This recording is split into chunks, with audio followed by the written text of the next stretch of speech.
Bonjour à tous et à toutes. Donc on ne va pas tarder à commencer si on veut tenir les temps. Donc c'est une session dans l'air du temps, d'actualité, sur les durées d'antibiothérapie et savoir jusqu'à quel point on peut réduire les durées d'antibiothérapie. Donc je co-modère avec le professeur Jean-Luc Ménardi de l'HEGP. Moi je suis à Nancy. Et donc je vais appeler le premier orateur, le docteur Rémi Gozit de Cochin, qui va nous parler du rationnel concernant la réduction des durées d'antibiothérapie. Donc Rémi, tu as 20 minutes, max 25 de présentation, histoire de laisser 5 à 10 minutes pour les questions. Ça devrait aller. Ah, c'est super, mais... Escape. Hein? Escape. Échappe. Ah ouais, super. Je me fais encore piéger, ça fait quand même longtemps que je parle dans les congrès, j'arrive encore à... Ok, donc dans cette espèce de politique générale sur la réduction de l'antibiothérapie, de la durée de l'antibiothérapie, c'est qu'est-ce qu'on peut trouver comme rationnel. Donc, première chose, il faut regarder le contexte. Le contexte, c'est un peu ce qui a déclenché le travail qui a été fait et la réflexion qui a été faite par le comité des référentiels de la SPILF. C'est, d'abord, on a dans toutes les recommandations des fourchettes de traitement qui sont 7-14, 14-21. Ça représente en même temps des hétérogénéités des situations cliniques. Et le plus souvent, finalement, dans ces recommandations, si on regarde, c'est que des avis d'experts. Pourquoi? D'abord parce qu'il y a des absences d'études randomisées qui évaluent 2 durées de traitement. Je ne parle pas des études qui vont évaluer 2 durées de traitement avec les mêmes molécules. Ça n'existe pas. Il y a une idée fausse qui a été très répandue et qui circule encore, c'est un traitement trop court, ça augmente le risque d'émergence de résistance bactérienne. Si on rajoute le fait que la France, on reste quand même si Robert Cohen n'est pas tout à fait d'accord, on reste quand même la championne d'Europe des prescriptions, de la consommation d'antibiotiques, avec la situation que vous connaissez tous, qui est celle de l'émergence des résistances bactériennes. Alors, quand le rapport Jean Carlet est sorti en juin 2015, il y avait un des groupes de travail qui a dit de façon claire, le groupe de travail recommande d'inscrire une durée unique de prescription en supprimant la borne haute dans les fourchettes. Et il avait rajouté que, ainsi, la recommandation ne présenterait plus une durée de traitement comprise entre 7 et 10 jours, mais uniquement 7 jours. Et puis, quand on regarde, c'est des papiers qui avaient été également développés aux États-Unis avec toutes les stratégies pour essayer de diminuer les durées de traitement chez les patients hospitalisés. Et puis si on remonte un tout petit peu plus haut, à 10 ans, il y a la lecture Maxwell en Finlande qui montrait, et c'était dans le but de diminuer le nombre d'infections à Clostridium difficile, c'était de dire que une des façons de faire les plus efficaces, c'était vraisemblablement de diminuer les durées de traitement. Alors les bénéfices attendus, c'est quoi?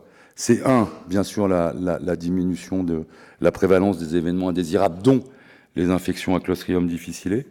C'est sans doute une amélioration de l'observance.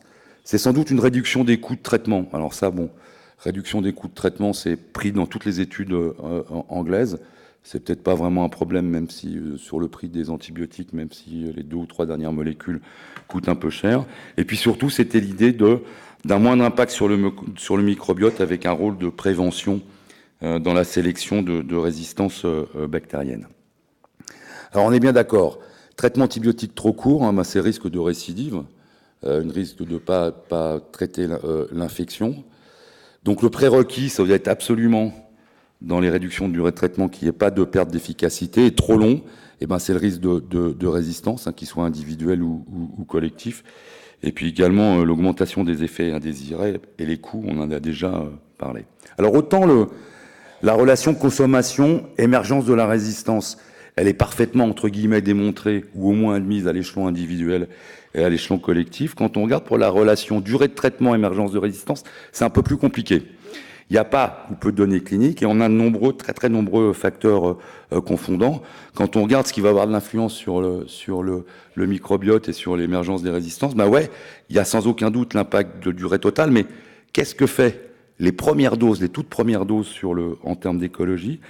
L'impact du choix de la molécule, si on fait un traitement avec des furoquinolones, ok, on peut raccourcir les durées de traitement, on l'a bien vu dans les pyélonéphrites, mais quel est l'impact? Et l'impact peut être important sur les résistances. Et puis il y a également l'idée de faire une monothérapie versus association, ça joue sans aucun doute. Et puis, il y a l'optimisation des prescriptions avec ce que j'ai appelé l'impact PK-PD. Alors, la relation durée de traitement et émergence de résistance, il y a des données quand même. Hein. Alors, si on va très très loin, il y a 70 ans, la méningite tuberculeuse, ça tuait dans 100% des cas. 1947, il y a les premiers essais de la strepto. Miracle, les premiers patients ressuscitent littéralement, mais il y a un problème, ils rechutent rapidement, la plupart d'entre eux. Et quand on regarde, vous voyez, c'est des vieux papiers, 1948.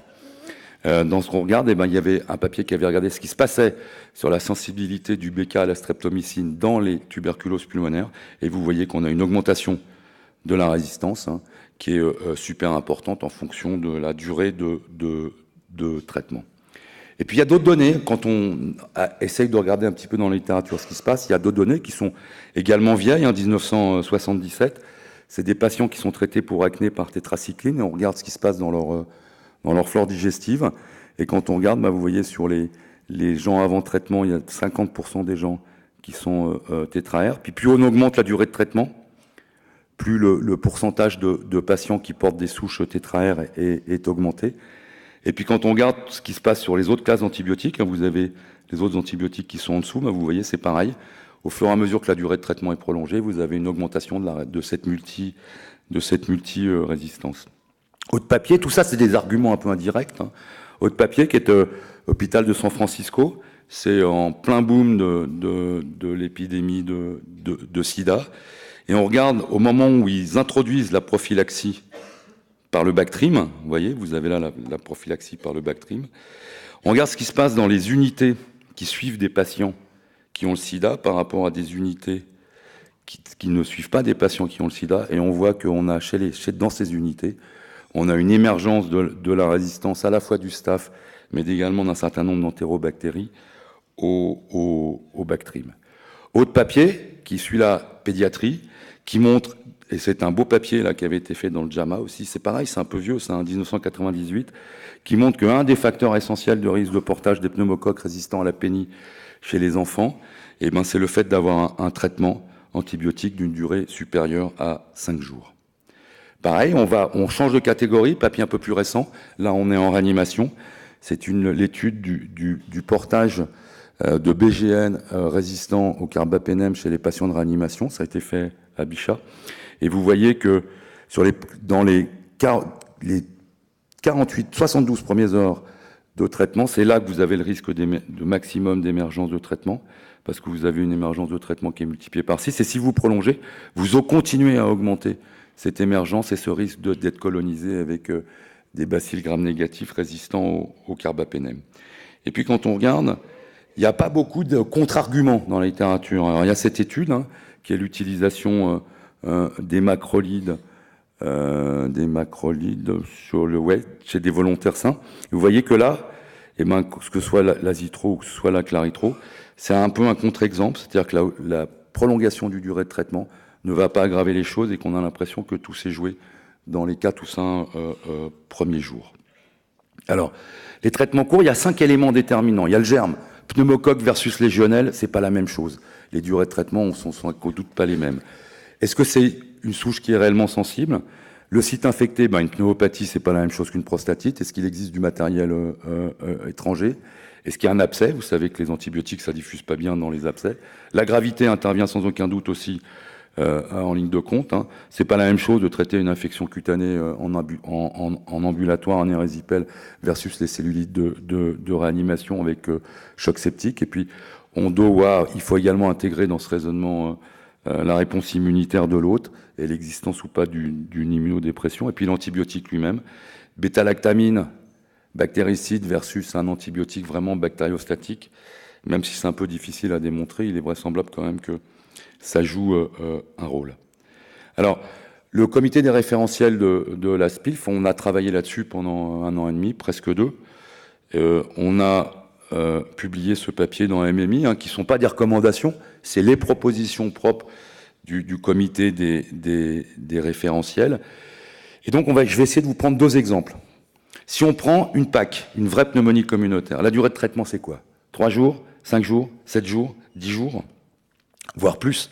Alors, Quand on regarde, on va refaire un peu d'histoire. Encore les pneumonies communautaires. Le JAMA 1943 dit qu'avec 100 000 unités données sur une période de 2 ou 3 jours, on traite ces pneumonies communautaires. Et puis un autre papier 44 qui dit grosso modo la même chose, que des traitements courts dans les pneumonies communautaires, en particulier à pneumocoque, c'est largement suffisant. Quand on regarde, dans la dernière recommandation officielle française, on est dans les fourchettes, 7 à 14 pour les pneumonies communautaires. Hein. C'était une recommandation qui avait été faite en commun quand c'était encore l'AFSAP, c'était juin 2010, et c'était 7 à 14 jours de durée de traitement. Quand on regarde, méta-analyse publiée il y a 10 ans déjà, hein, 2007, sur que des études randomisées, vous avez regardé, c'était soit des fluoroquinolones, soit des bêta-lactamines, soit des macrolides. Il y avait 2700 patients quand même qui étaient inclus. Alors c'est à beau être qu'une méta-analyse, elle est quand même intéressante. Elle montrait que moins de 7 jours, c'était au moins aussi bien que plus de 7 jours en termes de guérison clinique, en termes de mortalité et en termes de guérison microbiologique quand il y avait des prélèvements microbiologiques qui avaient été faits. Autre papier, pareil, il y a 10 ans aussi, hein, quand on regarde sur des PAC chez l'adulte, en dehors de l'immunodéprimé, des vraiment PAC sévères, là c'était des PAC hospitalisés mais pas très sévères parce que c'était pas des patients de réanimation, et avait également été exclus les amphièmes et les pneumonies communautaires atypiques. C'était un traitement par amoxicillin.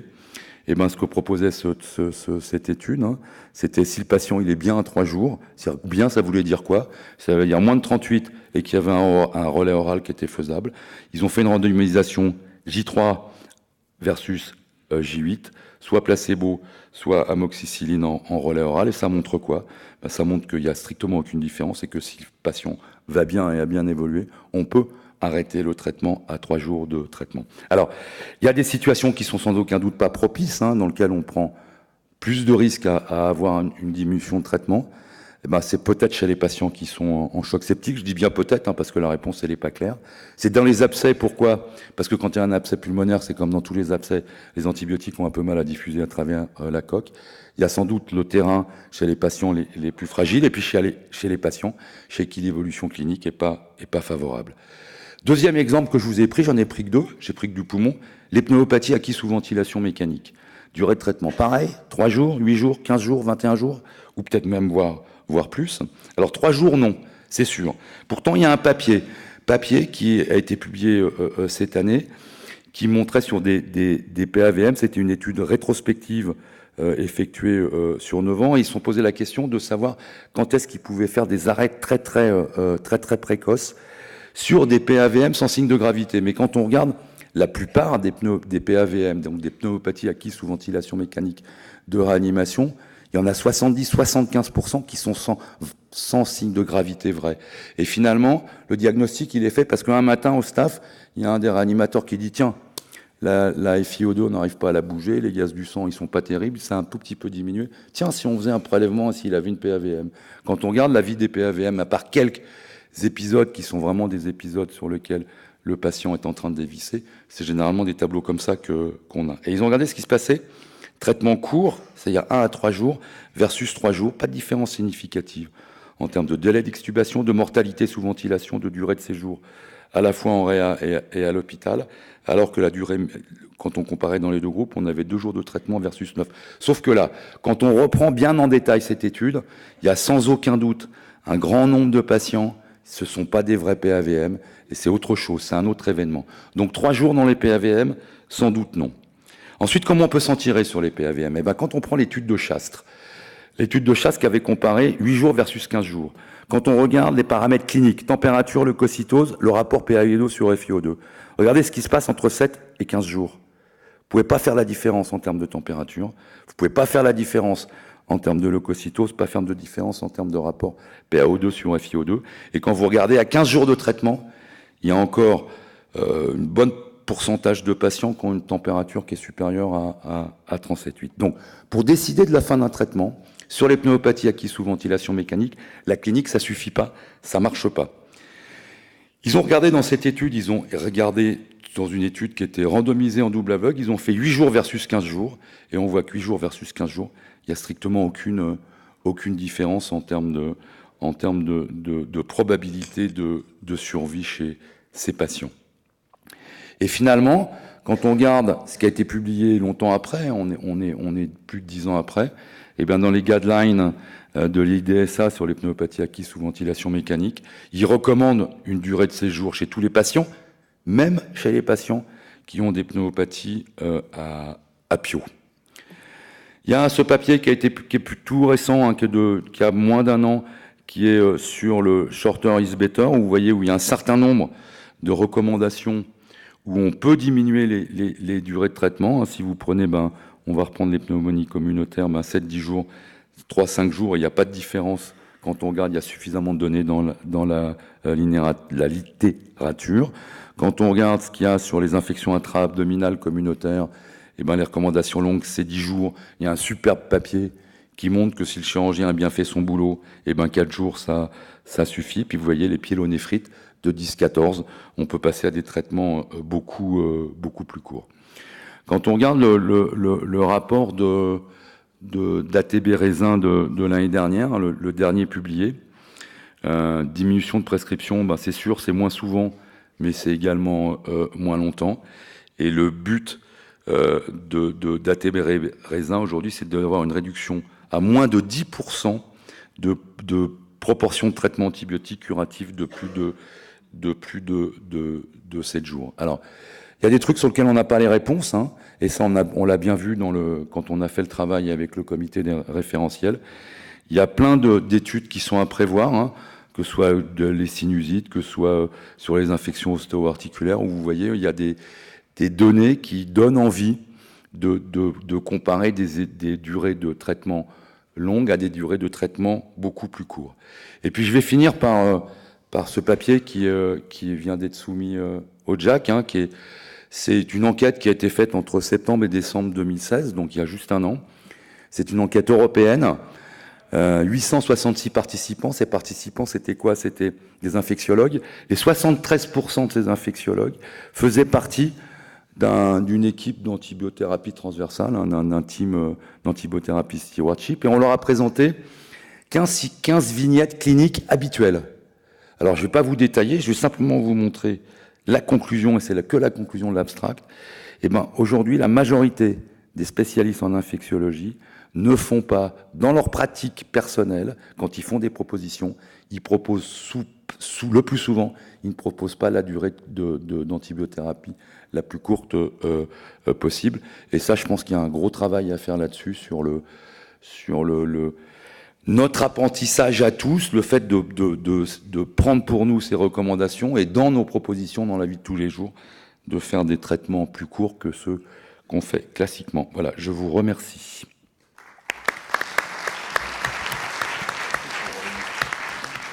Parfait, c'était super court. Donc, on a 10 minutes pour les questions. Donc, allez-y. N'hésitez pas à aller au micro, vous présenter et poser votre question. Et j'ai parlé super vite.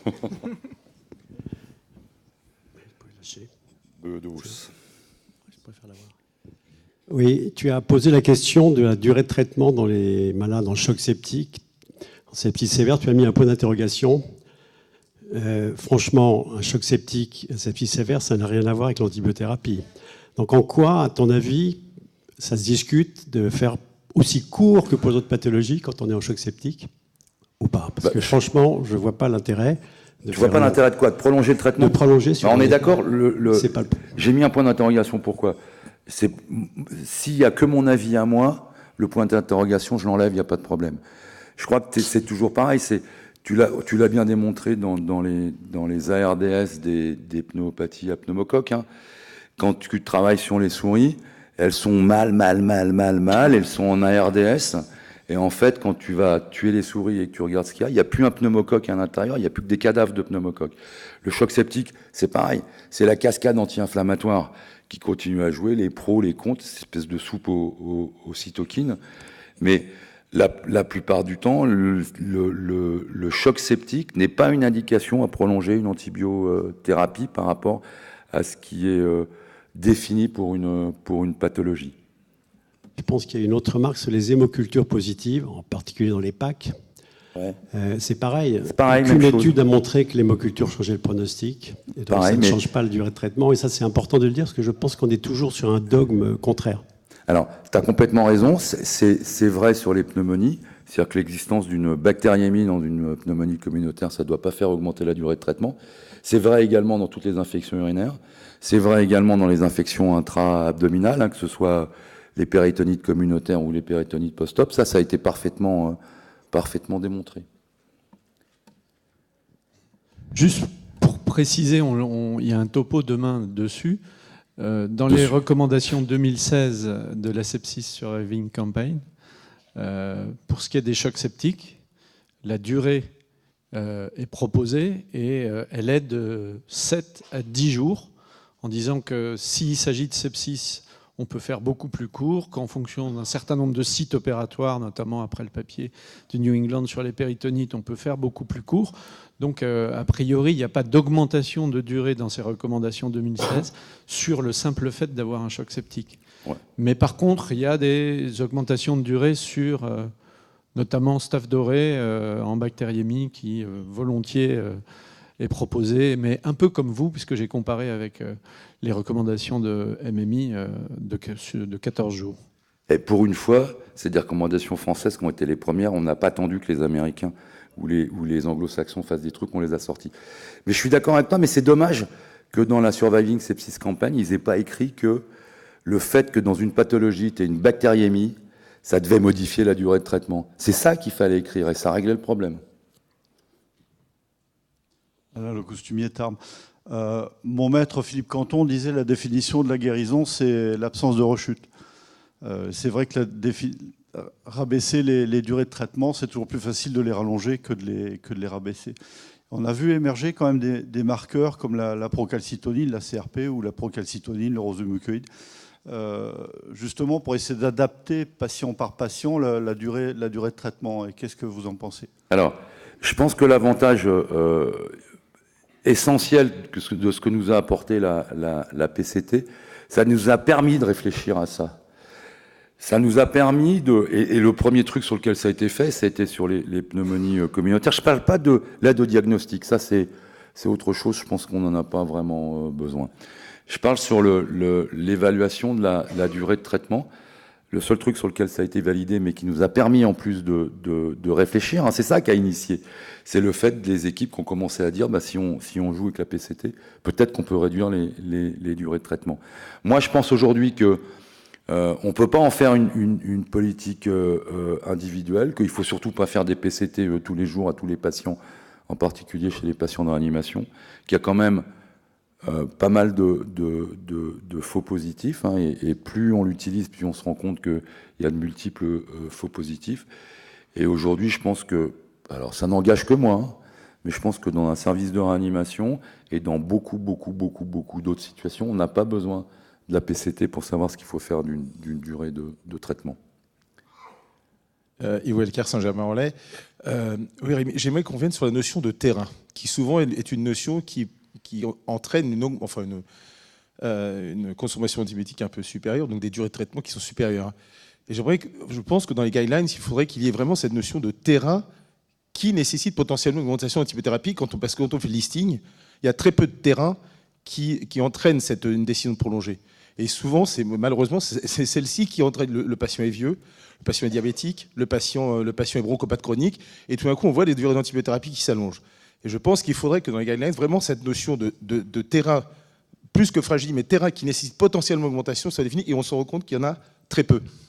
Quand tu as raison, Yves, et quand tu regardes l'article du New England là, de 2014, là, quand il parle du terrain, c'est pas les comorbidités.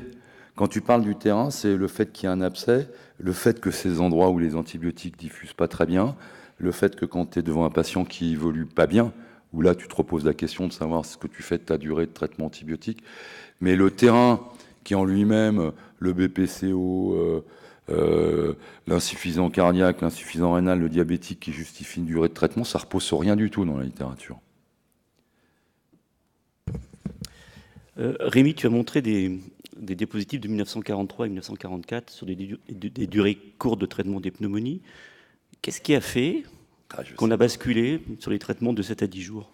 Je sais pas, j'en sais rien, mais ça m'a fait marrer parce que j'ai failli faire une diapo en disant on fait moins bien qu'en 1950, quoi, en termes de durée de traitement. Je pense que c'est la façon dont on a prescrit les antibiotiques, ou comme on le sait tous, hein, on a tous fait n'importe quoi, n'importe comment, et qu'on a répété les erreurs, et qu'on a reconduit de recommandation en recommandation des trucs qui avaient été proposés, qui avaient jamais été vérifiés.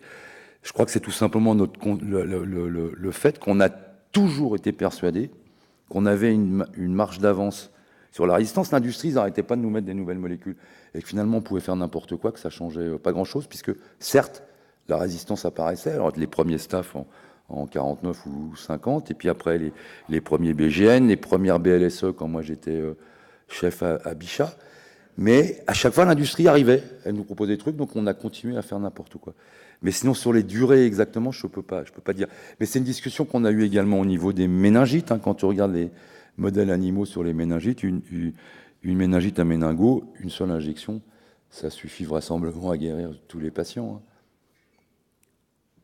Je pense qu'un des facteurs, enfin parmi plein de facteurs, c'est qu'on ne fait pas clairement la différence entre développement de la résistance au niveau du foyer infectieux, qui était dans le message qu'on donne aux patients, finissez votre traitement, sinon il va y avoir de la résistance, et la résistance au niveau du microbiote, qui est clairement plus importante.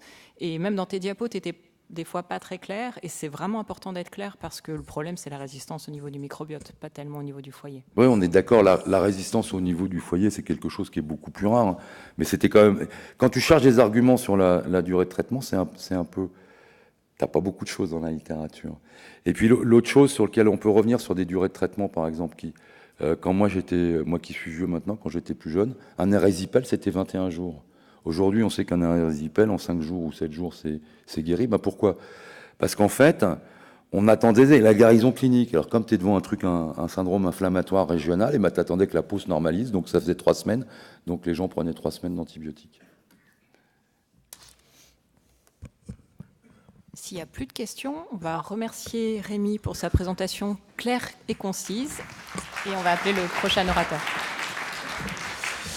Donc, le prochain orateur sera Aurélien Digne de l'hôpital de Garches, avec une question, c'est quand est-ce possible de diminuer la durée du traitement ?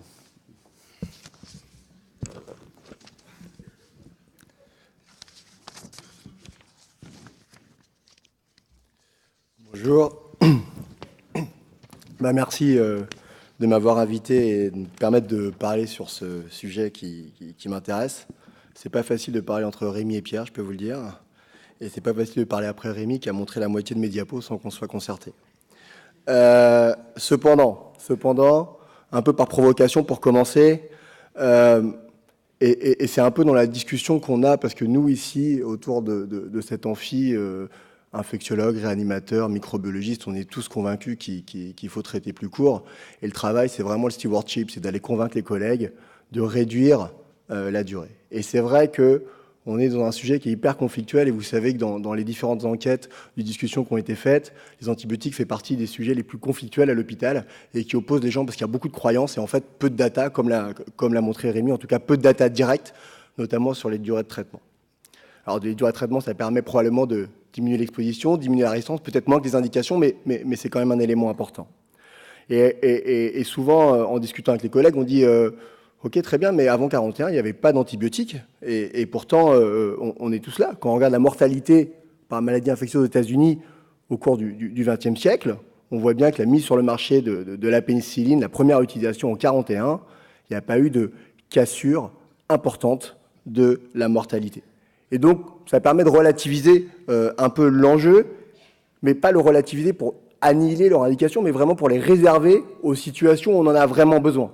Car malgré tout ça, c'est des raccourcis, et maintenant, on a une population plus immunodéprimée, Volker l'a dit, beaucoup de matériel, pas mal d'antibioprophylactique qui se complexifie du fait de la résistance.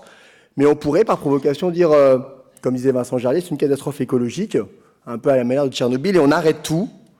Et on pourrait, par provocation, dire que comme à Tchernobyl, il y a un renouveau écologique et espérer une repousse, entre guillemets, de bactéries sensibles. Alors bien sûr, on n'en est pas là. Et bien sûr, nous tous, nous cliniciens et les collègues encore plus, veulent toujours guérir certainement tous nos patients. On ne supporte pas l'échec individuel, et on est dans la balance individu versus collectif dont parlait Rémi. Je pense que c'est un peu comme ça qu'il y a eu cette dérive de 2-3 jours au début, maintenant 7-10 jours dans les pneumonies, c'est qu'effectivement on avait à disposition un médicament d'index thérapeutique important, disponible péros, et on s'est dit, ça ne coûte rien de traiter plus longtemps. Ça ne coûte rien parce qu'on est tous un peu persuadés de ça, on est tous un peu persuadés que plus on traite longtemps, plus malgré tout, on va quand même augmenter le taux de guérison. Alors c'est pas forcément perceptible, mais on a l'impression, et on est tous, ou en tout cas la plupart des gens, un peu persuadés de ça, il faut vraiment changer ce paradigme. Et dans la discussion, il y a quelle proportion d'échecs s'autorise-t-on? Et vous avez vu, Rémi a parlé de beaucoup d'essais. La plupart des essais, c'est des essais de non-infériorité, avec une marge à 10% d'erreur. C'est-à-dire qu'en dessous de 10%, on ne voit pas de différence. 10%, quand c'est des chocs septiques, c'est beaucoup. Quand c'est des infections urinaires qui guérissent souvent seules, c'est pas beaucoup. Et cette barre de 10%, elle est complètement arbitraire, parce qu'elle a été gravée dans le marbre par le MEA, et maintenant tout le monde la reprend. Ça dépend de la gravité potentielle de l'infection, bien sûr, la discussion, et c'est vrai que sur les chocs septiques, même si on arrive à faire la part entre ce qui est inflammatoire et ce qui est vraiment lié aux bactéries, comme disait Jean-Pierre tout à l'heure, il y a forcément encore un peu plus d'input, disons, anxiogène sur la prolongation de la durée de traitement, en disant ça coûte pas cher, je vais prolonger. Sauf que, en fait, si, ça coûte cher. Et on est dans cette balance entre l'intérêt individuel et collectif. Et dès qu'on met ça en balance, on n'est plus dans la courbe exponentielle, on est dans faut-il prolonger un traitement, parfois à tort, avec son risque, versus l'arrêter. Et on sait que prolonger un traitement entraîne systématiquement des résistances, et comme disait Céline, beaucoup plus que arrêter un traitement. Et je pense qu'il faut changer le paradigme, mais arrêter un traitement est moins à risque que prolonger un traitement pour lequel on n'a pas d'indication ferme ou pour lequel on ne sait pas ce qu'on fait. Et pour autant, on l'a fait pendant des années. Quand je reprends les données qu'a présentées Rémi, et malheureusement on a pas mal de diapos en commun, mais peut-être, vu la question, des commentaires un peu différents, sur les durées de traitement, cette méta-analyse sur les pneumonies, avec toutes les limites des méta-analyses, lit conclut de manière intéressante qu'il y a peut-être une meilleure efficacité. À partir du moment où on prend en compte la satisfaction, les événements indésirables, le coût, et dans les coûts, il faut rentrer les événements indésirables, les réhospitalisations, les infections à Clostridium difficile, on a peut-être une meilleure efficacité d'un traitement plus court qu'un traitement conventionnel.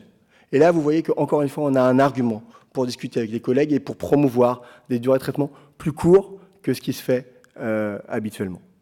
Alors, le principe, et Rémi l'a dit à la fin en commentaire, et dans la discussion qu'il y a eu avec Jean-Pierre Bedos, le but n'est pas de stériliser le patient ou de stériliser le site infecté. Le but est de ramener l'inoculum jusqu'au niveau où l'immunité peut contrôler l'infection. Le but de l'érisipèle, c'est pas que quand on le traite, c'est pas s'arrêter quand la jambe est blanche et fine, c'est arriver à diminuer l'inoculum jusqu'au moment où les défenses immunitaires du patient peuvent prendre dessus. Alors c'est un peu de concept et on va voir comment est-ce qu'on peut arriver à définir ce stade, parce que c'est un concept qu'il faudrait arriver à mesurer. Je reprends l'essai de Rachida El Moussaoui et Marc Bontain sur les pneumonies aiguës communautaires, bactériennes, peu sévères, supposées bactériennes, des pneumonies bactériémiantes. Okay. Ils avaient fait un CAP score, qui était un score de tolérance ou un score de signes fonctionnels des signes respiratoires. Quand vous n'êtes pas malade, vous êtes environ à 100, ou un peu moins. Quand vous êtes malade, à J0, vous descendez beaucoup. Et à J3, quand le traitement s'arrête, vous voyez que vous êtes à 40, 50 sur une échelle de 100. Et vous voyez que même dans le bras court, qui est le bras rouge, vous avez une amélioration qui se prolonge, même à l'arrêt de l'antibiothérapie. Encore une fois, le but de l'antibiothérapie, c'est d'être vraiment le trigger de la réduction bactérienne et non pas de stériliser à tout prix, parce que ça demande des quantités importantes et ce n'est pas forcément nécessaire, surtout quand on met en balance les événements indésirables, Clostridium, tendinopathie pour les quinolones et bien sûr l'infection à Clostridium difficile. Quand on regarde l'essai qu'avait fait Louis Bernard sur les spondylos, on avait comparé 6 à 12 semaines, vous vous en souvenez peut-être, dans les spondylocytes apiogènes, documentés, sans matériel, et vous voyez que si vous regardez la douleur, où le niveau de CRP, il continue à baisser après 6 semaines, alors que dans la moitié des cas, puisque c'était randomisé 6 versus 12 semaines, les antibiotiques étaient arrêtés. Donc encore une fois, le but n'est pas de traiter le patient jusqu'à ce qu'il ne soit plus douloureux, parce que si vous le traitez jusqu'à ce qu'il soit plus douloureux, vous n'arrêterez jamais. Et c'est d'ailleurs des choses qui se font et qu'on voit beaucoup en Amérique du Nord, qui sont peut-être à l'origine d'une épidémiologie bactérienne un peu particulière. Alors, les durées recommandées, alors j'ai pas repris je m'inspire du papier sur lequel a fait le groupe des référents et qui a été repris aussi récemment par Sandra Fournier à l'AP.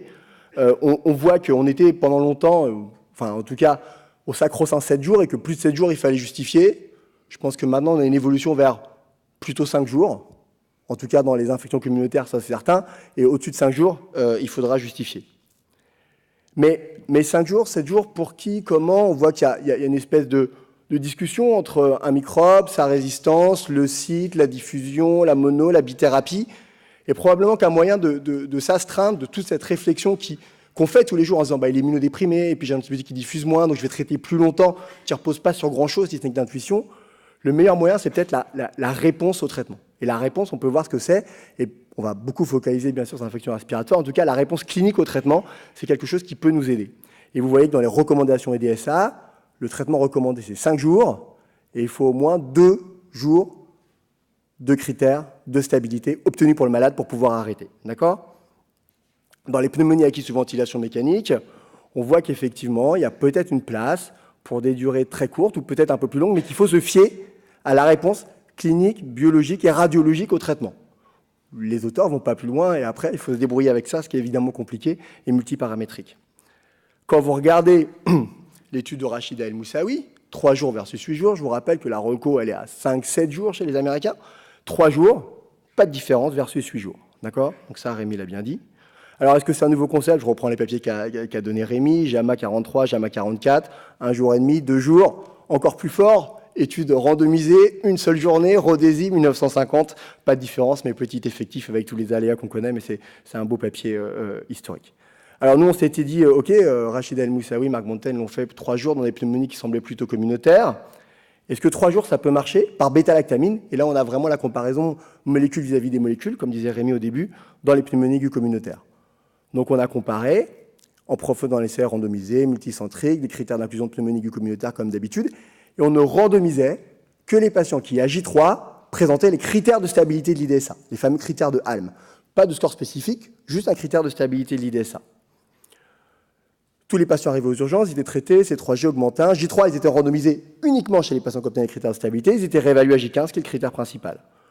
On a depuis ce matin 296 inclusions sur 310 patients, ce qui est quand même un bel essai, à mon avis, même si la marge reste de 10%, mais c'est la marge standard, et que si on veut une marge plus fine, il faudrait augmenter de manière majeure le nombre de sujets. On a une population avec un âge moyen autour de 69 ans, qui est vraiment la population des pneumonies aiguës communautaires, donc on a quelque chose qui est très reproductible par rapport aux données de la littérature, et ce qu'on voit, j'imagine ce que vous voyez dans vos urgences et dans vos services. Et l'analyse de safety, qui n'est pas une analyse intermédiaire, à 131 patients, avait trouvé 11 échecs, 5 dans un bras, 6 dans l'autre. Je ne connais pas évidemment les bras, mais bien entendu, vous voyez que c'est très encourageant. Depuis, on a rajouté 150 malades. On n'a pas un taux d'échec qui augmente de manière majeure. Ça serait bien liable s'ils étaient tous dans un bras. Je pense qu'on pourra conclure de manière assez positive à la non-infériorité prochainement, en tout cas, je l'espère. Et donc, il faut qu'on continue encore un peu à inclure certains patients. Le problème, c'est que ça s'applique aux patients qui présentent les critères de stabilité à J3. Mais il y a tous les autres. Et comme disait Yves, il y a tous les patients qui sont immunodéprimés. Comment est-ce qu'on peut calculer la réponse au traitement et comment est-ce qu'on peut arrêter le traitement? Moi, je pense que le critère de stabilité, c'est très intéressant et c'est probablement le meilleur critère. Quand on prend l'historique, ces critères, ils ont été développés par Eisenhalm, d'accord, en 2002. Et au départ, ils avaient calculé en disant quand ces patients atteignent ces 5 critères, fréquence cardiaque inférieure à 90, saturation supérieure à 90, pression artérielle normale, fréquence respi inférieure à 24, les patients avaient un bon pronostic de guérison. Du coup, l'étape du prêt, ils vont être utilisés comme critères de sortie d'hospitalisation, dans 2 études prospectives qu'on va voir. Et puis, ça a été utilisé comme critère de relais Péros, sachant que le relais Péros précoce ou pas ne semble pas impacter le pronostic des pneumonies communautaires. Uranga, dans l'essai récent basque-espagnol, a montré qu'il y a 48 heures d'arrêt, comme ce que recommandent les Américains. Eh bien, c'est safe et qu'on peut arrêter et qu'il n'y a pas de différence, d'accord ? Et puis, nous, on propose, dans l'essai PTC que vous avez vu et dans le prochain essai dont je vais vous parler rapidement, que quand les patients arrivent à stabilité, on arrête immédiatement. Alors, si on prend ces vieux papiers, c'est toujours intéressant de revoir les vieux papiers, mais vous voyez que les patients qui arrivent à stabilité, donc la colonne noire, ils sont associés à un très bon pronostic. C'était une cohorte prospective, 180 patients, multicentriques, d'accord. Il n'y avait quasiment pas de réhospitalisation et quasiment pas de décès, en tout cas moins que ceux qui n'obtenaient pas le critère de stabilité. Alors, il y avait des patients qui étaient en réanimation, et chez ces patients, la médiane d'obtention des critères de stabilité était à J3, et quand ils étaient obtenus, l'aggravation secondaire survenait dans moins de 1% des cas. Donc, encore une fois, associé à un très bon pronostic. Quand on regarde les Espagnols qui ont fait à peu près la même étude, grosse étude cohorte prospective, alors cette fois, ils ont ajouté les biomarqueurs et on va en rediscuter, on voit qu'environ 50% des patients obtiennent les critères de stabilité à moins de J3. Mais qu'est-ce qu'on fait des 50% autres? Est-ce qu'on se dit, ils ne sont pas à J3, donc on est parti pour J7? Non, évidemment, il faut essayer d'individualiser la durée de traitement et arriver à trouver des bons critères pour savoir quand arrêter, qui est la question qui m'était posée initialement. Et c'est ce qu'ont fait Uranga et les Basques espagnols dans une étude randomisée multicentrique. Tous les patients qui étaient stables depuis 48 heures pouvaient arrêter le traitement versus un traitement conventionnel par leur médecin traitant. Tous les patients de pneumonie, on leur prescrit un traitement conventionnel. Quand ils sont à stabilité, ils étaient hospitalisés, on peut arrêter s'ils sont à stabilité depuis 48 heures. Et il faut qu'ils aient eu au moins 5 jours de traitement. Bon. Une population classique pour les pneumonies communautaires. Des critères d'inclusion un peu discutables. Ils demandaient une image radiologique et soit de la toux, soit de la fièvre, soit une dyspnée, soit une douleur thoracique. Beaucoup de patients traités par quinolone, pas tout à fait notre habitude, et 10% des patients traités par bithérapie. Donc très peu de patients traités par monothérapie de bêta-lactamine. On voit qu'effectivement, dans le bras intervention, heureusement, il y a 5 jours et dans l'autre bras, il y a 10 jours. Mais il y a 10 jours, il n'y a pas 7 jours. Vous voyez qu'il y a déjà beaucoup plus que les guidelines. En termes d'outcome, on n'a pas de différence, et en termes d'effets indésirables non plus, donc les patients ne présentent pas de perte de chance quand on réduit la durée de traitement. Et je reprends effectivement cet édito de Brad Spellberg qui a déjà cité Rémi, qui est à mon avis un des plus beaux éditos de l'année dernière, qu'il est important de customiser la durée de traitement. Et ce qui est important, c'est que les patients arrêtent quand ils vont mieux. Et ça, c'est vraiment l'inversion du paradigme qu'on a tous eu, où on se disait, surtout, va jusqu'au bout de la durée de traitement qui t'est prescrit, parce que sinon, tu vas avoir de la résistance.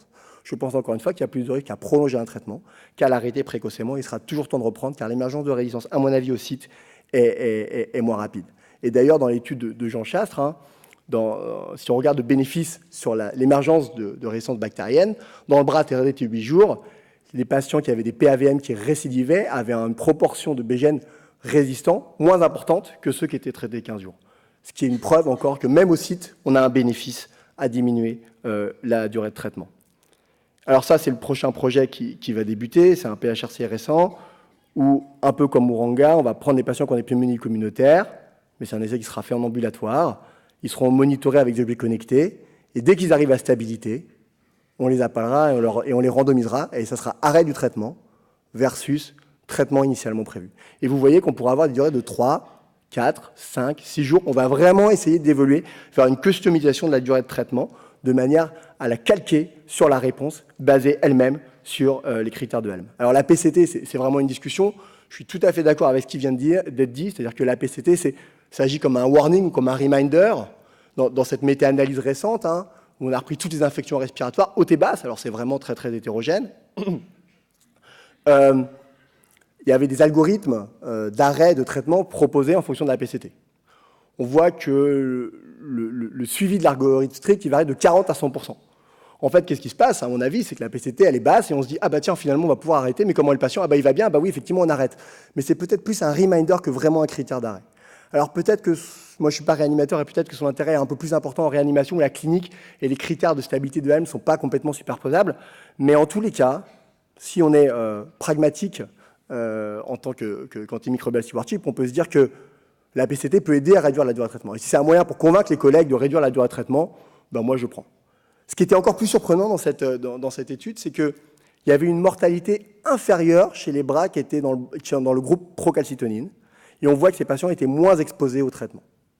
Donc on voit bien que là, la prolongation de la durée de traitement, on bascule vers un surrisque de mortalité. Alors il n'y a pas que ça, bien sûr. Il y avait aussi le fait de se reposer la question de diagnostic, peut-être de mieux orienter le malade, quoi que j'en doute, mais en tous les cas, on voit bien que l'antibiothérapie, ce n'est pas quelque chose qu'on peut mettre et on n'arrêtera pas et on verra si on arrête et on ne se pose pas la question.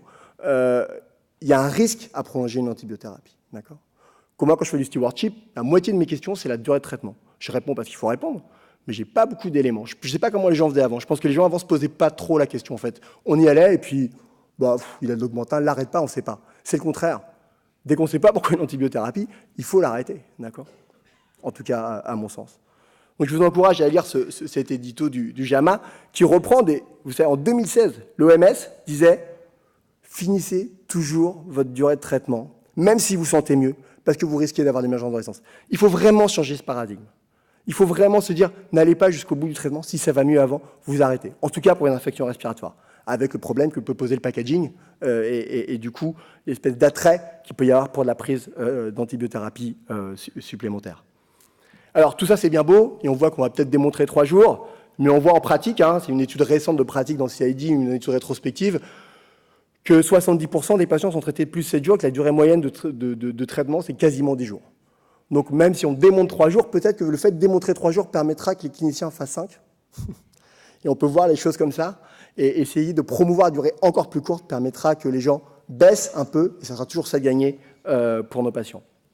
En tout cas, ce qui est sûr, et essayez ne me contredira pas, il faut faire des stewardship. Et vous voyez dans cette étude monocentrique, avant-après intervention, qu'on a réussi à réduire la durée de traitement grâce à une équipe de stewardship, que ça a permis de réduire les effets indésirables et qu'on n'a pas d'augmentation ni de la mortalité ni de la durée de séjour. Encore une fois, l'arrêt de l'antibiothérapie est probablement plus safe que la prolongation. On a fait la même étude dans l'hôpital et j'espère qu'on pourra vous la présenter bientôt. On a exactement les mêmes résultats. On n'a pas d'effet indésirable chez tous les gens chez lesquels on a arrêté à 7 jours, même si on n'a pas forcément de preuves pour toutes ces pathologies. Encore une fois, je pense que bientôt, on sera à 5 jours. Alors là, je vous ai parlé beaucoup d'infections respiratoires, mais il y a d'autres infections. Si on prend une infection urinaire, alors je prends des bons auteurs que je connais bien, on avait comparé 5 jours versus 10 jours dans les pyélonéphrites, on voit que rapidement, les patients deviennent apyrétiques. Et probablement que la fièvre, dans ce cas-là, est un critère d'arrêt important. Mais vous voyez que ce qui manque dans tous les essais de durée de traitement, c'est l'évolution clinique et biologique en fonction du temps dans le bras court, pour arriver à déterminer les critères d'arrêt. Car les critères de Halm, les critères de stabilité, ça marche bien pour l'infection respiratoire. Pour le reste, on est un peu en manque de data. Il y a eu les amis coréens qui font ça, c'est ironique parce qu'effectivement on se chamaille pas mal avec eux, qui a montré qu'effectivement la CRP ou la VS un peu augmentée à 4 semaines était associée à un échec, ce qui ne veut pas dire que la prolongation de la durée de traitement permettrait de effectivement sauver les patients, mais ce qui montre bien que dans des infections un peu torpides comme les infections articulaires pour lesquelles la réponse n'est pas évidente, la réponse au traitement n'est pas évidente, il faut s'aider d'autres choses et peut-être de biomarqueurs où il y a certainement peut-être des prélèvements microbiologiques à répéter, à inventer, ou je ne sais pas, mais il y a certainement des choses à faire. Pour les infections cutanées, récemment publiées dans CMI, on a vu que les patients qui arrivaient rapidement à stabilité, c'était défini par amélioration ou diminution, mais pas disparition de l'infection, étaient moins traités, sans perte de chance, et on voit que là, encore une fois, on a des datas. Donc en conclusion, quand peut-on arrêter un traitement antibiotique ? Pour l'infection respiratoire, c'est dès que ça va mieux, et c'est le critère de stabilité. Pour l'infection urinaire, à mon avis, c'est l'apyrexie depuis peut-être 24-48 heures. Il faut déterminer des critères d'arrêt et mettre en face une durée adaptée. Pour toutes les infections osseuses, les endocardies, ces petits méastases, il faut évaluer des critères de réponse qu'on n'a pas. Ce qui est sûr, c'est qu'il faut toujours arrêter quand c'est une infection virale, ou quand il n'y a pas d'indication, encore plus quand c'est une colonisation. Je vous remercie pour votre attention.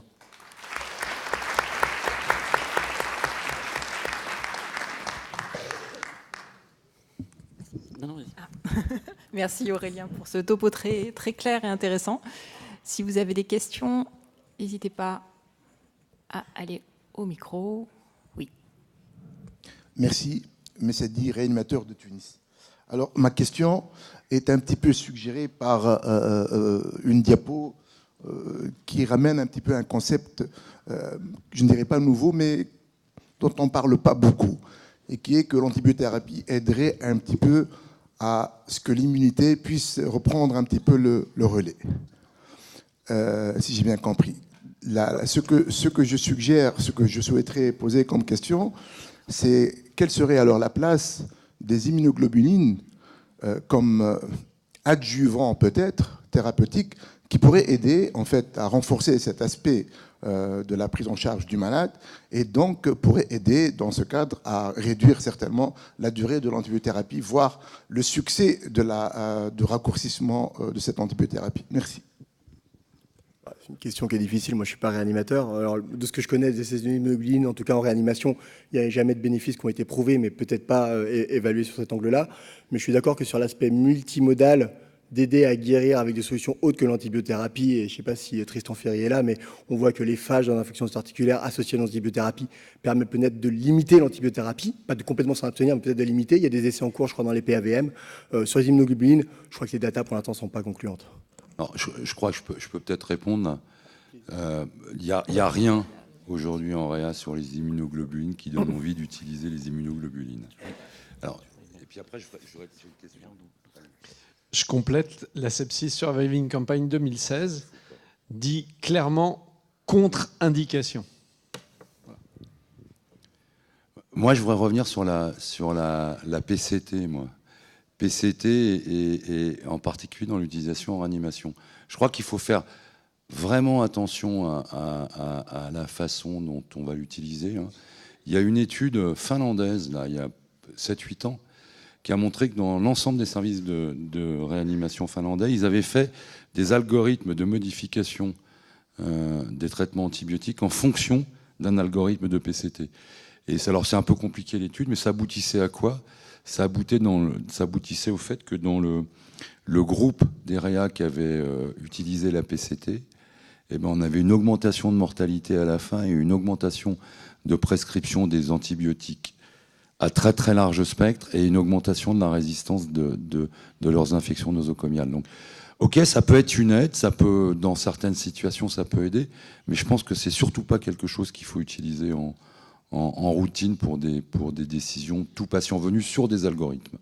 Je crois que, peut-être mon propos n'était pas clair, mais effectivement, je ne dis pas que c'est la PCT qui est le remède de tout, hein, bien au contraire, je pense que c'est vraiment un reminder où ça peut avoir un intérêt dans des infections peut-être dont la clinique est plus difficile. Vu les algorithmes décisionnels un peu complexes, je pense qu'un algorithme décisionnel complexe, ça ne marche pas. Et quand vous voyez la méta-analyse du Lancet, hein, dans certaines équipes, les essais, l'algorithme était suivi dans 40% des cas. Heureusement pour nos patients, je pense. Et ce n'est pas évidemment un biomarqueur qui va remplacer une décision médicale, ce qu'on a basé sur la clinique, la radiologie et la biologie. Rosanne Lebert, infectiologue à Brest. Merci pour ce topo.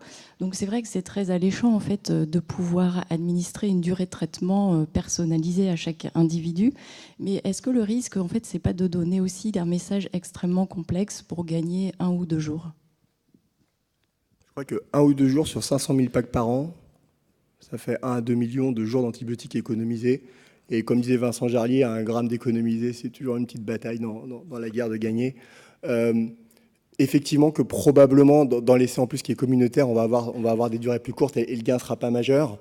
Après l'individualiser c'est effectivement complexe et c'est là où il faut sortir des critères simples. Et l'avantage des critères de stabilité à mon avis c'est qu'ils sont bedside, c'est des critères quasiment infirmiers qu'on peut avoir et que tout le monde est capable de recueillir, ce qui permet de dire pas on part sur une durée, c'est il faut s'astreindre du problème de la durée, c'est juste quand vous allez bien vous arrêtez, quand vous êtes apyrétique, que vous respirez normalement, que votre tension est des trucs, vous êtes guéri. Et le fantasme de dire ça va ressurgir, va y avoir des bactéries qui vont arriver, elles vont être beaucoup plus méchantes et beaucoup plus résistantes, c'est probablement pas vrai, c'est probablement une proportion très restreinte. Est-ce que pour cette population très restreinte, on va prolonger pour tous les patients, pour une histoire, et on est dans la discussion entre l'individu et le collectif, entre qui peut nous faire basculer d'un côté ou de l'autre. Moi, je pense qu'il faut vraiment avoir des critères simples, je suis d'accord avec vous, et je pense que chaque jour gagné, c'est un jour gagné. Bernard Castin, Ajaccio. Merci Aurélien, c'était vraiment très très bien. 80% de l'antibiothérapie, elle est quand même prescrite en ville. On a beaucoup parlé de pneumopathie communautaire, on a très peu parlé d'infection urinaire. Pourtant, Dieu sait qu'on peut inclure très très largement dans ce domaine. On attend encore les données de ProstaShort qui n'apparaissent pas pour l'instant. En pratique, infection urinaire masculine, on est encore à 14 jours pour toutes les situations d'infection urinaire masculine, dont certaines ressemblent quasiment à des cystites. Et tu le fais, toi? Non. Fais attention pour tout le monde? Non, mais c'est ce qu'on nous recommande. Voilà. Donc c'est vrai que c'est en termes d'impact sur la population de médecins généralistes qui très largement utilisent des durées longues, mais en plus des fluoroquinolones, parce que c'est la molécule de première intention des infections urinaires masculines, on se retrouve sur une pression de sélection maximale, c'est-à-dire qu'on a à la fois le couple durée et type de molécule à pression de sélection majeure. Alors, je suis d'accord avec toi. C'est important, effectivement, et on voit bien que c'est pas parce qu'on est entre nous et qu'on fait des essais à 3 jours qu'il ne faut pas aller sur le terrain. Et on voit bien, enfin, moi, quand je fais des EPU, vous en faites tous, et vous dites 3 jours pour les pneumonies, la moitié de la salle, elle tombe de sa chaise. Je pense que les infections urinaires, ou en tout cas la prescription dans les indications urinaires en ville, le vrai problème, il est pire que ça, c'est la colonisation qui est traitée. Et qui est recontrôlée et qui est retraitée, bien évidemment. Après, sur la durée de traitement des vraies infections, encore une fois, les prostatites polysymptomatiques, moi je les traite comme des cystites, on n'a pas beaucoup de data pour ça. Juste dans l'étude qui a permis l'AMM de la lévofloxacine, là, de Peterson, hein, il y avait beaucoup d'hommes dedans, ils ont eu 5 jours de lévofloxacine, quand on analyse par sous-groupe, alors l'effectif n'est pas suffisant pour conclure, un essai d'infériorité bien fait, mais il n'y a pas de différence. Donc moi je suis assez à l'aise pour être très court. Le problème, vous savez comme moi en ville, il est aussi le problème de la responsabilité et du fait de ne pas pouvoir surveiller les patients. Et c'est vrai que bon, c'est toujours plus confortable d'être hospitalisé dans ce cadre-là, mais c'est un vrai sujet qu'il faut faire progresser. Je pense qu'il faut qu'on travaille beaucoup avec nos partenaires de ville. Il y a de plus en plus de maisons de santé, et nous, c'est eux qu'on est allé voir pour les infections respiratoires. Ils commencent un peu à se mailler. Du coup, il y a des structures qui sont moins individualisées. Ça permettra plus, peut-être, de faire de la recherche. Ils ont aussi des coordonnatrices, des infirmières. Enfin, je découvre ce monde-là qui est vraiment passionnant et très motivé. Monsieur Bernard. Merci Aurélien. Superbe topo. Moi, je suis un peu inquiet quand même, parce que là, tu as rajouté des outils un peu modernes. On a parlé de PCT, les connexions, etc. En fait, le problème pour moi, l'arrêt de l'antibiothérapie, c'est une sonorisation qui n'est pas là, notamment d'un point de vue infectieux. Et les infectiologues n'ont pas su donner des dates très très claires, puisque si on se mettait maintenant d'accord avec des durées beaucoup plus courtes et ne pas dépasser 7 jours, ne pas dépasser 3 jours dans les pneumonies, ne pas dépasser 7 jours, sauf référent éventuellement, ça serait probablement plus simple, puisque c'est nous qui prenons la directive d'arrêter cette antibiothérapie. Et ça d'autant plus que là, on est en train de changer de paradigme, et probablement avec une évolution de durée raccourcie, mais il y a 6 ans, on m'a refusé un PHRC sur des durées plus courtes en fonction de la clinique. Donc ça me fait un petit peu sourire. Donc j'ai un peu peur de tous ces outils qu'on va rajouter, le SMS, PCT, RespiFinder ou autres, pour avoir des diagnostics et pour rassurer un clinicien qui ne sera en fait pas rassuré. J'ai quelques éléments de réponse, je suis désolé, c'est un peu long. Alors, le premier, c'est sur l'antimicrobial stewardship. Je pense qu'on n'est pas responsable des patients qui ont fait l'antimicrobial stewardship. Et ça, c'est vrai que l'avantage, nous, quand on est clinicien, c'est qu'on va voir les malades, qu'on les examine et que malgré tout, on a quand même l'impression que la responsabilité de l'arrêt, elle est partagée. Et les arrêts par téléphone, je crois que c'est vraiment ça, c'est pas possible parce que les collègues, ils suivent pas. Le deuxième commentaire, c'était sur la seniorisation. Je pense, ça n'engage que moi et que les hôpitaux dans lesquels je travaille, que je ne citerai pas, que les seniors des services qui ne sont pas en infectieux font plus long que les juniors des services qui ne sont pas en infectieux. Enfin, je trouve, moi, dans ce que je vois tous les jours, c'est ce que j'ai. Il y a quelques études qui corroborent ça. Sur le RespiFinder, là, la discussion, elle n'est même pas sur la durée, elle est on fait pas. Donc, c'est peut-être autre chose. Sur les outils connectés, c'est sûr que ça paraît un peu alléchant, un peu marketing, un peu design. Je pense qu'il y a un virage ambulatoire qui est amorcé. Alors, je ne sais pas si le virage ambulatoire sera un virage dans le mur, mais je pense que ça va se développer. Et quand on voit les boîtes qui avancent, elles avancent vraiment très, très vite. Et peut-être que quand même, ce sera l'avenir et peut-être que ce sera assez simple. Mais c'est sûr qu'il faut aller convaincre sur le terrain. C'est sûr qu'il faut faire de l'enseignement. C'est sûr qu'il faut développer des datas. Et je peux vous dire que nous, dans l'hôpital où je travaille, les pneumologues, ils avaient l'habitude de traiter 14 à 21 jours les pneumonies. Quand on a un propos CNC de 3 jours, ça a été très compliqué. Mais maintenant, la pneumonie standard, elle est traitée 7 jours. Et quand elle est randomisée, ils ferment les yeux et ils nous laissent faire. Voilà. Mais c'est évidemment compliqué, conflictuel, anxiogène. Bon. Et on parle là que d'infections un peu franches, aiguës, où il y a une amélioration stricte. On voit que les patients, ils ont une pneumonie, ils arrivent, ils ont de la fièvre, ils s'améliorent. Le problème chez les pneumologues, c'est aussi tous les BPCO qui crachent un peu plus, etc. Et ils ont toujours très envie de mettre des antibiotiques. Et après, dire quand est-ce qu'on arrête, quand on leur dit quand il va mieux, mais il va jamais mieux, là, ça devient très compliqué. Alors les PCT, les marqueurs, je pense qu'il ne faut pas voir ça comme le Graal, mais peut-être comme une aide, certainement pas la décision à mon avis, mais une aide à la discussion. Alors pour rajouter sur la méfiance des marqueurs, en particulier de la PCT, comme l'a dit Bernard Castan, il y a quand même beaucoup d'antibiothérapie en ville, beaucoup d'antibiothérapie dans les épisodes ORL ou pulmonaires, où les médecins généralistes ne font pas du tout appel à de la biologie. Donc je pense que c'est vraiment tout à fait fondamental de faire des durées de traitement, à mon avis, sans vraiment tenir compte des marqueurs. Et l'intérêt, je pense, c'est le critère de stabilité, c'est consultation médicale, enfin même paramédicale. Et avec ça, on sait qu'on va arrêter, quoi. Dernière question, réponse rapide. Ça va être très rapide. Il y avait le paradigme, enfin le dogme, l'antibiotique c'est pas automatique. Là, ce qu'on est en train de faire, c'est l'antibiotique, c'est pas un anti-inflammatoire. Je ne parle pas de l'acné. Hein. Et as-tu éventuellement, pour éventuellement améliorer le discours, les études qui montrent qu'on tue très rapidement les bactéries dans le monde animal? Il y a beaucoup d'études sur stérilisation du poumon, stérilisation et qui permet de dire voilà, on a tué en 3 jours, Fleming, et que le reste c'est de l'anti-inflammatoire, donc on n'est plus dans l'antibiothérapie. Et je trouve que la clinique antibiotique, c'est pas un anti-inflammatoire, et l'antibiotique c'est uniquement sur la clinique. C'est un message très clair. Je demande 2 commentaires au modérateur. Le premier sur les anti-inflammatoires, tu as raison Yves, tu sais qu'il y a eu un essai récent sur les cystites. qui a montré que les INS purs faisaient aussi bien que les antibiothérapies. Donc on voit qu'il y a une part inflammatoire qui n'est pas forcément infectieuse. La deuxième question, c'est Jean-Pierre Bedos qui a la réponse. Effectivement, les modèles animaux de pneumonie à pneumocoque, on sait qu'en 24 heures, le pneumocoque est nettoyé. Nous, on propose 3 jours, mais on est petits joueurs. 1970, Rodézy, il faisait une journée, quoi. Merci pour ce débat très intéressant. Et j'appelle le dernier orateur. C'est parfait. Donc, professeur Pierre Tadevin de Rennes, infectiologue, qui va nous parler de l'impact écologique et économique de la réduction potentielle des durées d'antibiothérapie. Merci Pierre. Oui, bonjour à tous. Alors c'est un plaisir de causer dans cette session après 2 topos qui ont été remarquables. Je partage à peu près tout ce qui a été dit et je vais essayer d'être aussi clair. Mais par contre, sur la question qui m'est posée, qui est l'impact, j'ai des données peut-être parfois un petit peu décevantes, en tout cas par rapport à ce qu'on voit dans la littérature. Donc ça, c'est mes liens d'intérêt, mais qui n'ont rien à voir avec... je vais probablement pas parler de molécules. Et les 3 parties du topo, ça va être qu'est-ce qu'on peut espérer en termes de réduction de consommation d'antibiotiques en France si on applique vraiment les concepts qui vous ont été décrits auparavant, notamment sur les infections urinaires et respiratoires.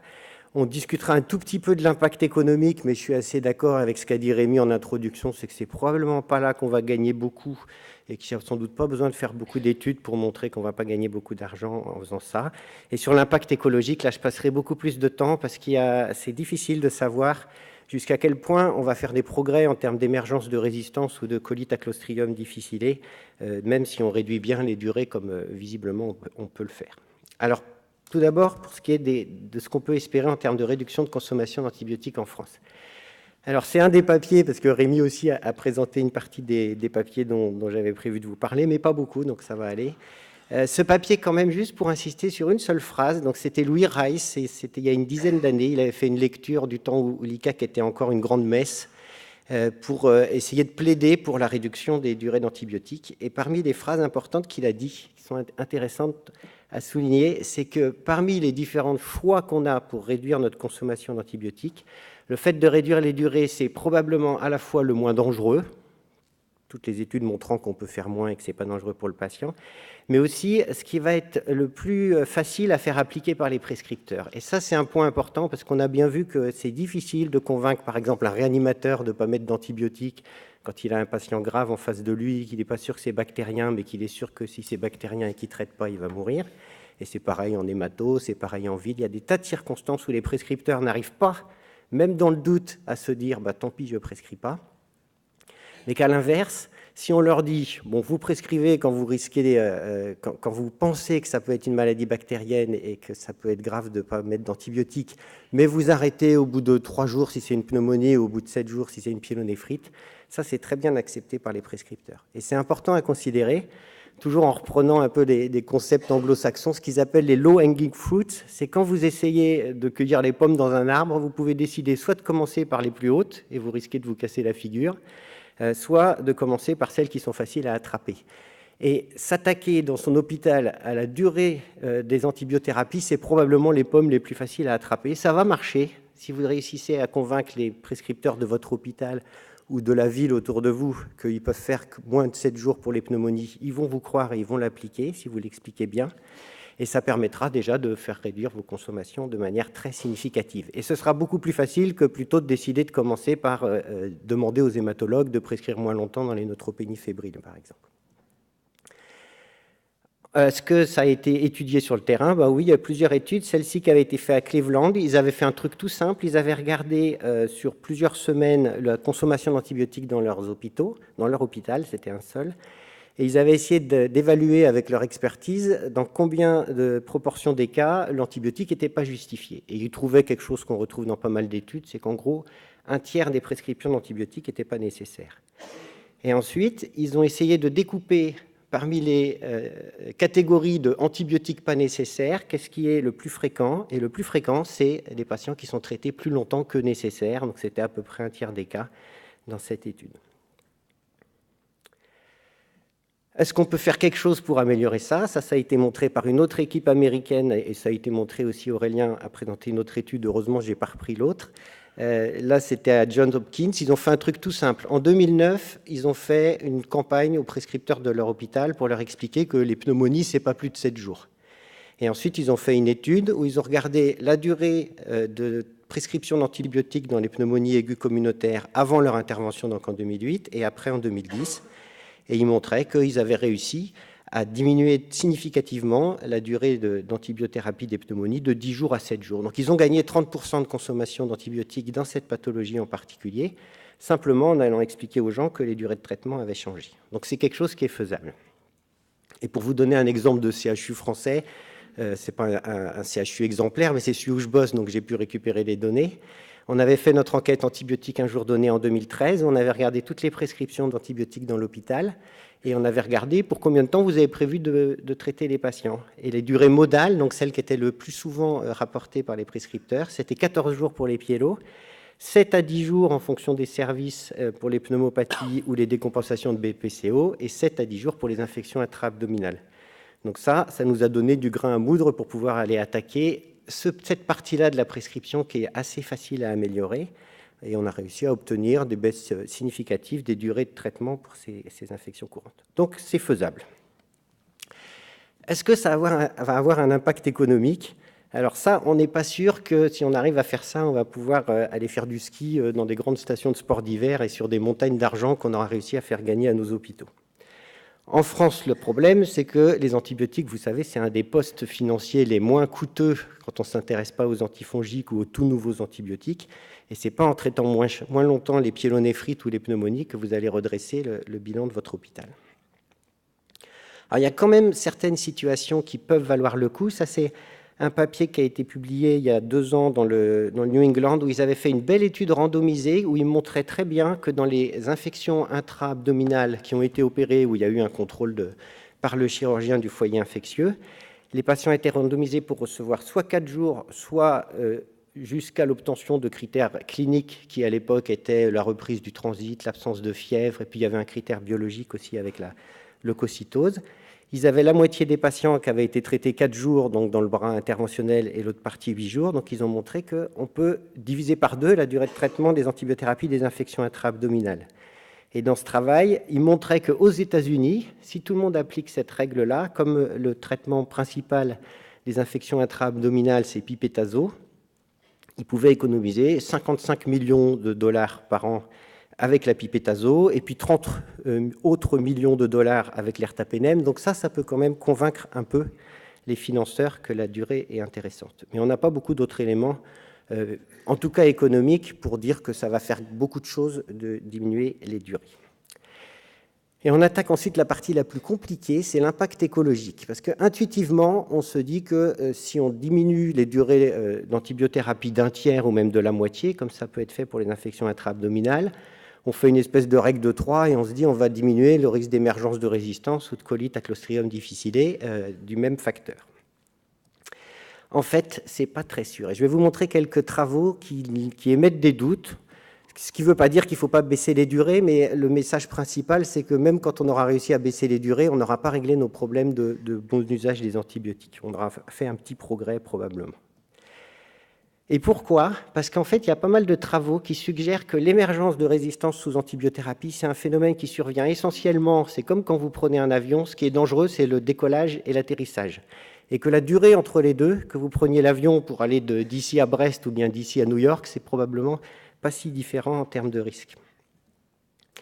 Alors, je vais vous montrer quelques travaux qui expliquent un petit peu comment ça se passe. Et pour ceux qui aiment bien ce sujet-là sur l'impact des antibiothérapies et de la façon dont on les prescrit sur les flores des patients, il y a une session demain après-midi, là en fin d'après-midi, sur l'impact des antibiotiques sur les microbiotes, que je vous recommande fortement. Ça va être probablement très intéressant et assez inédit comme données. Donc, dans ce travail qui a été fait chez des souris, ils ont regardé, ils mettaient dans la nourriture des souris des Serratia résistantes productrices de pénicillinase. Donc, vous voyez, je ne sais pas si je peux vous montrer.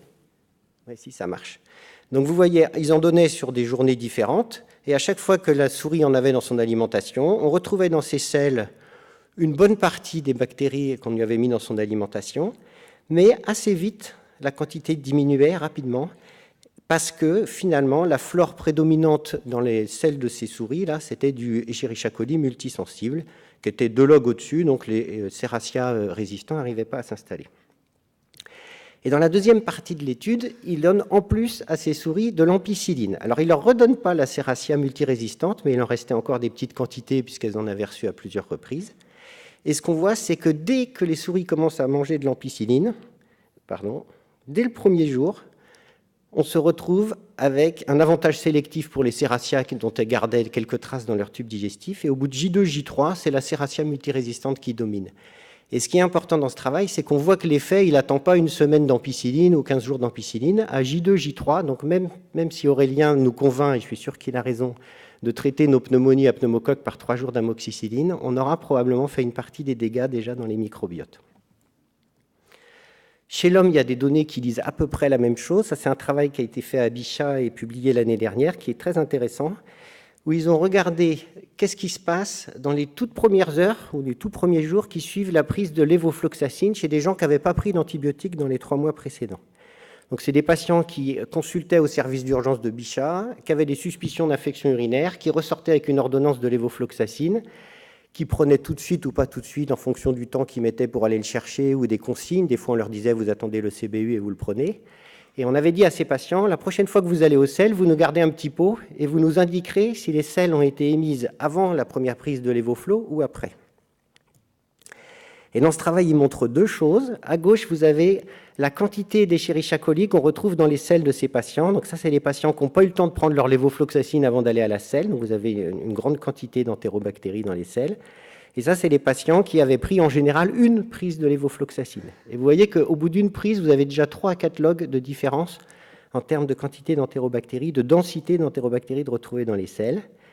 Et le corollaire de ça, c'est que si vous regardez la proportion des Escherichia coli qui étaient résistants au quinolone dans ces selles, après une seule prise, vous avez déjà une différence. Là, je crois qu'ils en avaient 50% des selles des patients qui commençaient déjà à contenir des souches résistantes au quinolone versus 0,01% dans le bras qui n'avait pas encore pris sa lévofloxacine. Et pourtant, c'était les mêmes patients et on parle de ce qui se passe dans les tout premiers jours.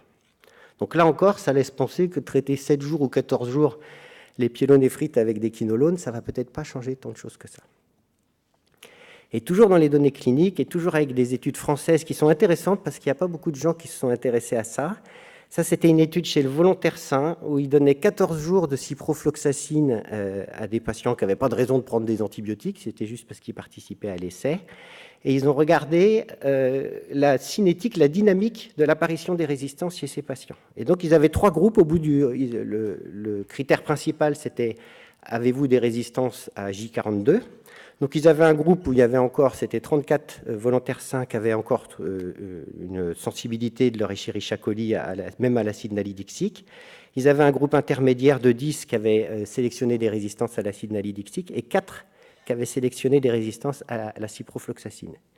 Et ce qui est important dans ce travail, c'est que si on regarde ce qui s'est passé entre J8 et J14, alors que les patients étaient à ce moment-là sous fluoroquinolone, ils en ont reçu 14 jours, enfin les volontaires sains, on voit que finalement, il ne se passe rien du tout sous traitement. Et la conclusion des auteurs de ce travail, c'est qu'ils disent que leurs résultats suggèrent que l'acquisition de la résistance a probablement lieu surtout au moment où on arrête. Au moment où la quantité de quinolone dans les selles va diminuer progressivement, on va se retrouver avec des concentrations infrathérapeutiques et c'est là où la résistance s'opère. Auquel cas, 7 ou 14 jours, ça ne change pas tant que ça. Dans d'autres données cliniques, donc ça c'est un essai, je pensais qu'il serait présenté avant, donc je ne l'ai pas prévu en détail, mais je vous en ai dit un petit mot tout à l'heure. C'était des gros effectifs, 250 patients par bras, une étude randomisée, de très bonne qualité, publiée dans le New England, où ils avaient donc 250 patients qui ont eu 4 jours d'antibiotiques, et c'était essentiellement pipetazo, voire des PNM, et l'autre bras qui en a eu 8 jours. Donc on se dit, 250 patients, une étude prospective, 4 jours d'antibiotiques à large spectre versus 8 jours, on va voir beaucoup de différences en termes de sélection de résistance ou de colite à Clostridium. Et la réponse est non, on ne voit absolument rien. Les deux ont été soumis à peu près au même risque, que ce soit de la sélection de bactéries résistantes ou des colites à Clostridium. Alors là, c'est des infections. Malheureusement, cette étude ne comportait pas d'études systématiques du microbiote. Ça, c'est des résultats qu'on aura plus tard parce qu'on s'en préoccupe que plus récemment.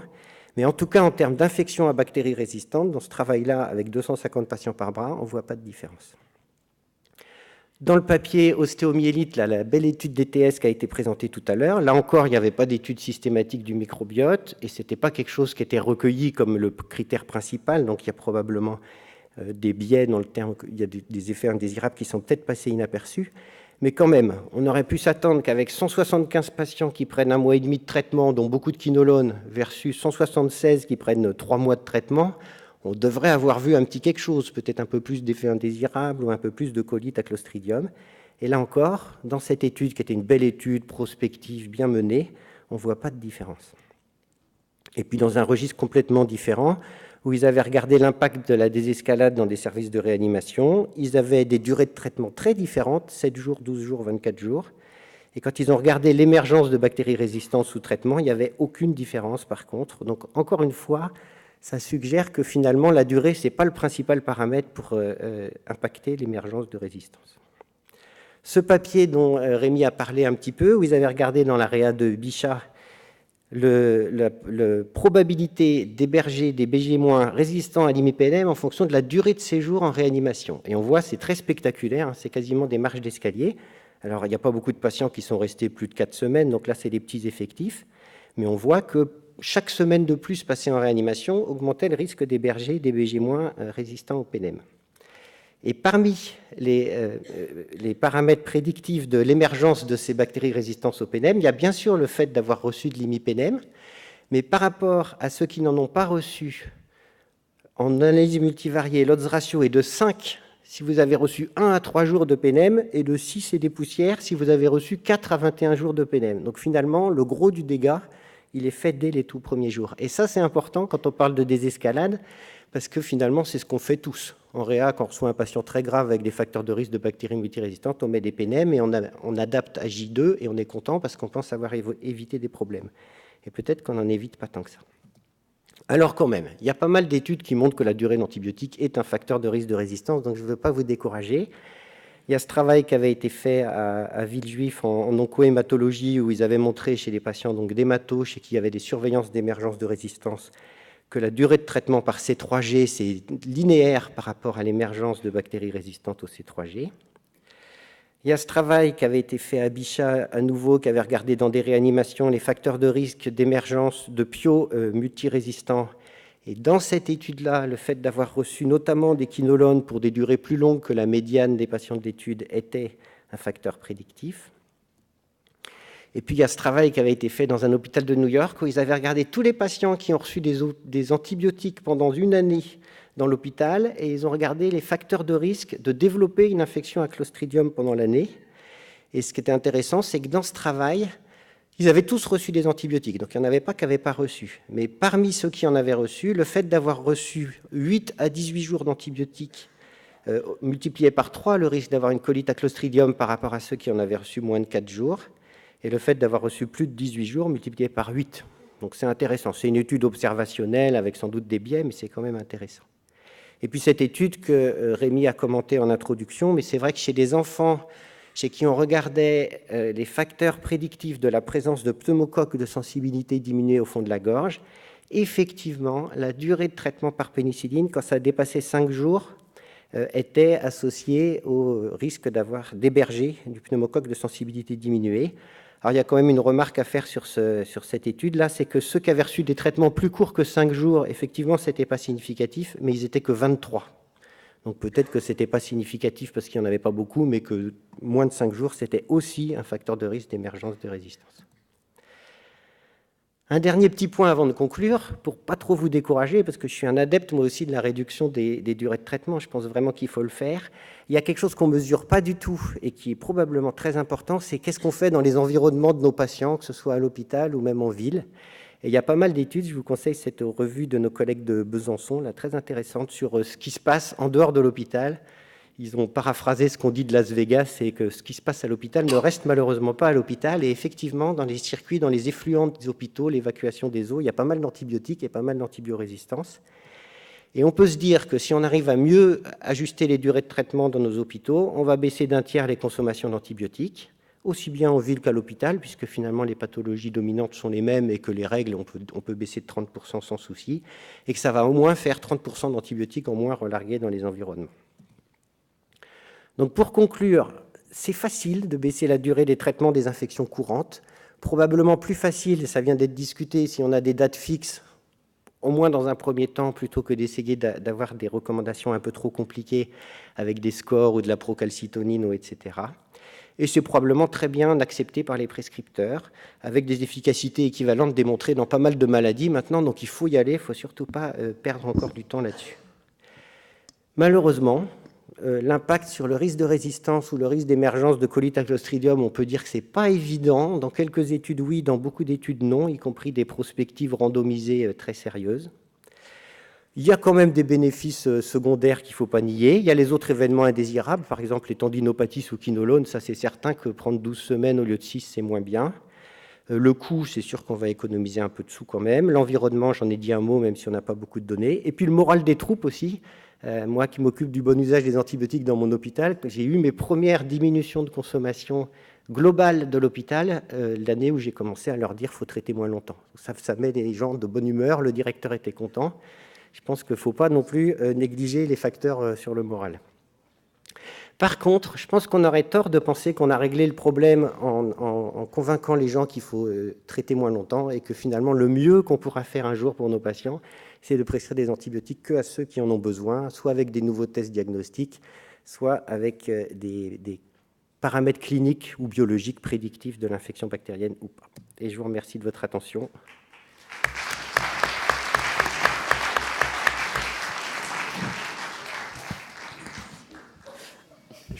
Ouais. Avec une mauvaise bande dessinée pour terminer. Ça te ressemble pour pas vous bien. détendre avant Bon, quelqu'un a des questions? Est-ce que tu ne penses pas que l'absence d'effet sur la résistance est aussi en partie liée au fait que les critères de jugement sont complètement différents, que les histoires sont probablement différentes selon ce qu'on regarde, et qu'il faudrait peut-être que les microbios notamment s'entendent sur des critères de jugement pertinents en termes d'impact sur le microbiote? Franchement, je sais pas, parce que tu vois, dans les études chez la souris ou même chez le volontaire sain, tu n'as pas l'impression que la durée soit un paramètre très très important sur l'émergence de résistance. On va avoir la réponse, parce que les nouvelles études, comme celles que mènent les gens qui s'intéressent aux études randomisées, traitement court, traitement long, maintenant ça inclut le microbiote. Donc on va avoir la réponse. Mais je ne suis pas sûr que ce soit. J'ai vraiment l'impression, quand tu regardes la littérature, que 3 jours d'antibiotiques ou 7 jours d'antibiotiques, c'est sans doute pas très différent.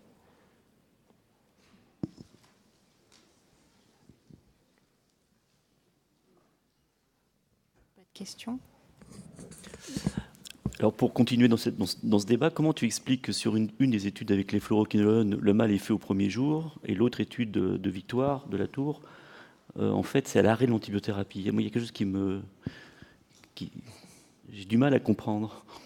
Alors, je pense qu'ils ont regardé, à mon avis, les deux sont importants. Ils ont regardé à 2 moments différents. Dans l'étude de Victoire, elle a regardé à J7. Donc au bout, la première, en tout cas ce qu'ils ont publié, la première recherche de résistance, c'est à J7. Donc, elle ne sait pas ce qui se passe à J1 ou J2. On peut imaginer qu'à J1 ou J2, il y a une grande diminution des entérobactéries, un peu d'émergence de résistance, mais qui est rapidement contrôlée par le fait que les gens prennent de la ciprofloxacine à bonne dose. Donc, les souches qui seraient un peu résistantes sont balayées si les gens prennent le traitement pendant 15 jours. Mais très vite, à l'arrêt du traitement, du coup, tu as tes quinolones dans les selles qui deviennent basses, et là, tu ressors des bactéries résistantes que tu avais, soit parce que tu les manges, soit parce que tu les hébergeais, mais en toute petite quantité. Je pense que les deux sont vrais, c'est que les résistances arrivent au moment où tu n'as pas beaucoup d'antibiotiques dans le tube digestif et où tu as encore beaucoup de bactéries donc au début et à la fin. Pierre, juste deux questions rapides. Sur le Clostridium, effectivement, c'est franchement pas probant. L'augmentation de prévalence en fonction de la durée, telle que tu le montres sur des études randomisées comparant de durée. Est-ce que c'est le bon mode d'étude? Est-ce qu'il ne faut pas prendre les choses à l'envers? C'est-à-dire que la prévalence finalement d'une infection à Clostridium sur un bras de 100 patients est suffisamment faible pour qu'on ne voit pas de choses évidentes. Est-ce qu'il ne serait pas intéressant de regarder parmi les gens qui ont fait une infection à Clostridium, sur 100 patients ayant fait une infection à Clostridium, comparer versus un groupe qui n'en a pas fait, les durées effectivement, et de voir s'il n'y a pas un impact. Donc ça, c'est la première notion.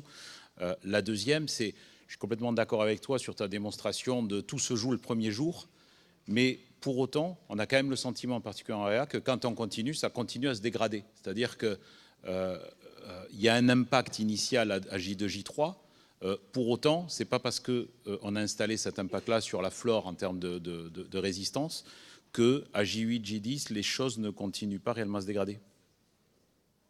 C'est deux très bonnes remarques. Pour la première question, là, c'est ce qu'ont fait les Américains, en fait. Ils ont pris le problème à l'envers, comme tu suggères. Là, ils ont regardé les gens qui avaient du Clostridium.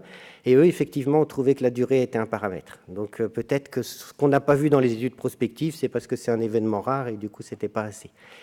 Et pour la deuxième question, là aussi, je suis d'accord avec toi. Je pense qu'il ne faut pas se retenir d'arrêter des PNM à J3 parce que c'est le moment de faire la désescalade et qu'on va sans doute améliorer un peu les choses.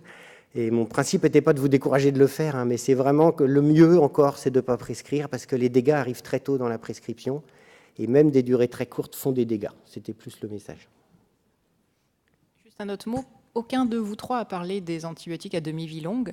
Et je pense que c'est vraiment un message, alors pas tant pour les infectiologues et les microbios, ça on le sait, mais pour les autres qui ne sont pas conscients que les antibiotiques à demi-vie longue, en fait, sont potentiellement sélectionnants. Qu'est-ce que tu en penses? Ou est-ce qu'on s'en fout?